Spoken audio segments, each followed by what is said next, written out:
एठी किंतु स्नान मनुष्य मान एठी आमर सब लोक मान जो नवदिन यात्रा करथांती नवदिन करथांती नवदिन होइनि आषाढ़ मास जेमती कार्तिक मास जेमती मास गजाक सेठी नवदिन यात्रा होय नवदिन पेंका एठी स्नान करी दर्शन करबा महामुख्य होता है।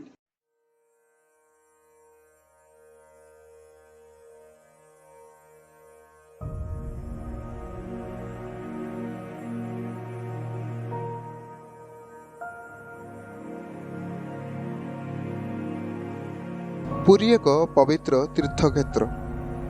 आज आम पुरीर एक ऐतिहासिक स्थल विषय कथा हेबा जार नाम हूँ इंद्रदुम्न पुष्करणी, जोंठारे राजा इंद्रदुम्न अश्वमेध यज्ञ करथिले। वैकुंठरू ब्रह्मा को एठाकू डाकिथिले। एही प्राचीन पुष्करिणीर जलरे निर्माण करा जायतिला जगन्नाथ मंदिर। किंवदंती रही जे इंद्रदुम्न एठारे लक्ष लक्ष गोदान करथिले। सेमानक खुरारे एक गर्त सृष्टि होइतिला। से गर्तरे जो मलमूत्र से माने त्याग करथिले ताहा अति पवित्र थिला एवं ताहा परे इंद्रदुम्न पुष्करिणी नाम परिचित थिला। केवल सेतिक नुहे, जगन्नाथ नवदिनात्मक यात्रा रे भक्त माने एही पुष्करिणी रे बुड़ पकाइले मोक्ष प्राप्ति हेबार किंवदंती रही।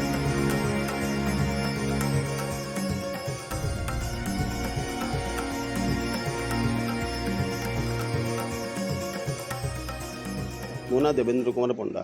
आज्ञा इंद्रदुम्न पोखरी निर्माण पछरे जो किंवदंती रही कोन एला इंद्रदुम्न जे राजा जगन्नाथ जी मंदिर करथिले तांकरी नामरी नामित ही पोखरी इंद्रदुम्न पोखरी। एठी इंद्रदुम्न राजाराणी अश्वमेध यज्ञ करी स्वदेह राजा तपस्या करी स्वदेह वैकुंठ को जाकर ब्रह्मा को आनिक ब्राह्मण मानक लक्ष लक्ष गायदान एठी देइथिले। गाईंकर खोरा द्वारा गर्त होइतला, गाईंकर मलमूत्र ये पोखरी होइतला। यही जल जाकरी जगन्नाथ मंदिर प्रतिष्ठा होता है। पंचामृत जल मारकंड बटे कृष्ण रोणेच मोहोदधि इंद्रदुम्न करे स्नान पुनर्जम लभिदते। ये पंचतीर्थर सर्वश्रेष्ठ तीर्थ गोदान कुंड। ये इंद्रदुम्न राजाराणी अश्वमेध यज्ञ करी ब्राह्मण मान लक्ष लक्ष गायदान देते। आज्ञा गाईंकर मलमूत्र पोखरी होता यही जल जाकरी जगन्नाथ मंदिर प्रतिष्ठा होता है। पंचामृत जल जो रथयात्रा है आषाढ़ मास नवदिन यात्रा है। रथयात्रा समय महाप्रभु आसिले ये आड़प मंडप दर्शन ये स्नान आउ दर्शन मुख्य होता है। आड़प मंडप जगन्नाथ बसिले ये स्नान आउ दर्शन मुख्य होता है। महातीर्थ ये गोदान कुंड ये एठी किंतु स्नान मनुष्य मान एठी आमर सब लोक मान जो नवदिन यात्रा करथांती नवदिन करथांती नवदिन होइनि आषाढ़ मास जेमती कार्तिक मास जेमती मास गजाक सेठी नवदिन यात्रा होय नवदिन पेंका एठी स्नान करी दर्शन करबा महामुख्य होता है।